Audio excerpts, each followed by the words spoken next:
पाच एके पाच, पाच दुने दहा, पाच त्रिक अरे यार आजी, पाचचाच होत नाही. सगळे पाडे पाच झाले, पाचचाच होत नाही. किती ट्राय केलं. अरे मंद मुला, बाकीच्या पेक्षा सोपा आहे तो. नाही, मला पाचचा वैताग आलाय. इतका आलाय ना की आयुष्यात कधी पाच आकडा वापरणारच नाही. असा कसा करून चालेल रे. पाच तर तुला तुझ्या आयुष्यात सगळीकडे सापडेल. म्हणजे नीट ऐक हा, पाच आकड्याची गंमतच सांगते तुला. आपलं शरीर ज्या पंचमहाभूतांनी बनलेलं आहे, ती तत्व म्हणजे जल, पृथ्वी, वायू, अग्नी आणि आकाश यांच्या सोबत आपला संबंध अटळ आहे.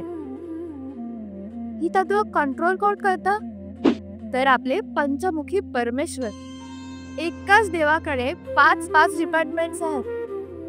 हो, एक निर्मितीचं काम करतं, दुसरं पालन करतं, तिसरं संहार करतं, चौथं आपल्याला ध्यानाच्या मार्गावर नेतं आणि पाचवं डायरेक्ट मोक्ष देतं. आपल्या आयुष्याचा प्लॅन सुद्धा पाच मध्ये सेट आहे. बाल्यावस्था, किशोरावस्था, तारुण्य, प्रौढत्व आणि वृद्धत्व हे आपल्याला पुन्हाच बदलताना येण्यासारखं आहे. पण गायीना आपण माता का म्हणतो?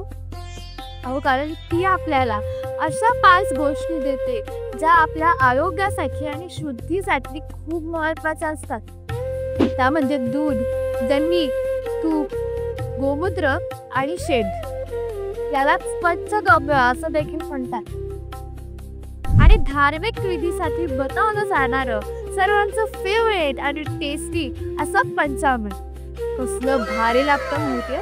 अहो, यात दूध, दही, तूप, साखर आणि मध अशा पाच वस्तू एकत्र करून देवाचा एनर्जी ड्रिंक बनवलं जातं. पण हे फक्त चवीसाठीच नसतं बरं का, तर हे म्हणजे वेगवेगळ्या पाच एनर्जी रिसोर्सेसचं मिक्सचर असतं जे आपल्याला शुद्धी देईल. तसंच ऋषी पंचमी, वसंत पंचमी, नाग पंचमी, स्कंद पंचमी, रंग पंचमी असे विविध सण देखील पंचमीलाच येतात.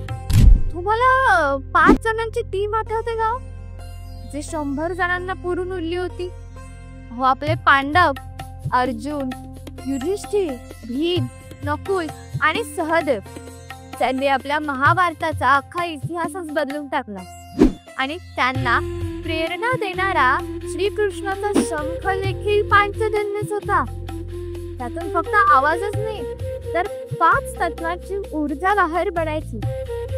आणखी एक म्हणजे आपल्या भारताच्या पंचकन्या सीता, द्रौपदी, मंदोदरी, अहल्या आणि तारा.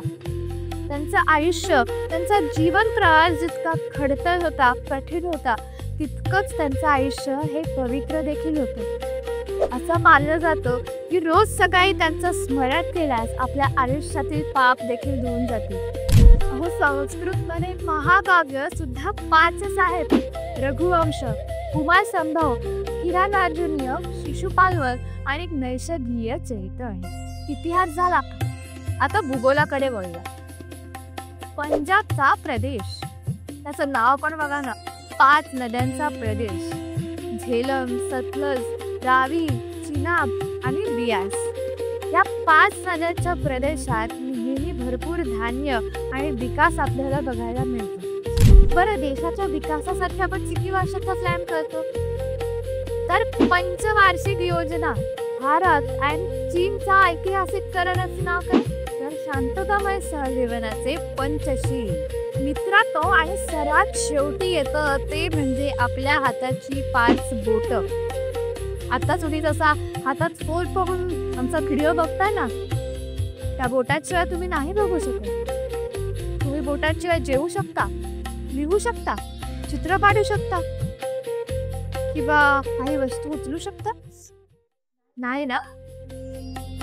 काय मग, समजलं का 5 आकड्यांचं महत्व? माझ्या नातवाला तर समजलं. तुम्हाला समजलं नसेल तर हा व्हिडिओ परत बघा आणि या चॅनेलला नक्की लाईक, शेअर, सबस्क्राईब करा. थँक्यू.